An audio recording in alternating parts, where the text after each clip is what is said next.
na namang binanata ni Pangulong Noynoy Aquino si Chief Justice Renato Corona. Sa kanyang talumpati sa harap na ilang estudyante, binusisi ng Pangulo ang SALN pati na ang bank account ng punong maestrado. Nakatutok si Chino Gaston. Hindi pa man nangangalahati ang pagtalakay sa Articles of Impeachment laban kay Chief Justice Renato Corona, sinabi na ni Pangulong Noynoy Aquino na masamang pangitain sa kampanya laban sa katiwalian kung sakaling mapapawalang sala ang punong maestrado. Sagot ito ng Pangulo sa tanong ng isang estudyante sa forum sa La Consolacion College kung paano maapektuhan ang Aquino government sakaling ma-acquit o mapawalang sala si Corona. Sakali po na ma-acquit si Chief Justice Corona, how will this affect your reform agenda in making corrupt public officials accountable for their past misdeeds? Thank you. Extremely difficult, if not impossible. Ang tema ng forum ang nalalapit na EDSA anniversary, pero halos umikot sa impeachment trial ni Corona ang speech ng Pangulo. May pinakita pang PowerPoint presentation ng Pangulo para raw ipakita na di tugma ang nasa Statement of Assets, Liabilities and Net Worth ni Corona sa mga nadiskubring bank account.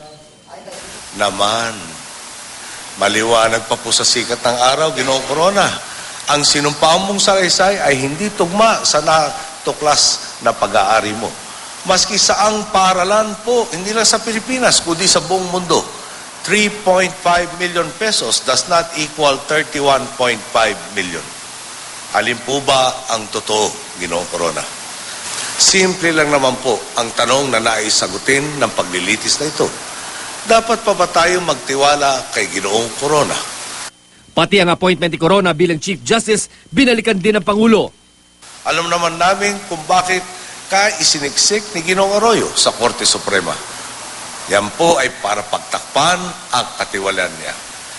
Binanggit pa ng Pangulo na noong taong 1997, isang court interpreter sa Davao Regional Trial Court ang natanggal sa serbisyo dahil napatunayang hindi nito idineklara sa kanyang SALN ang isang pwesto niya sa palengke.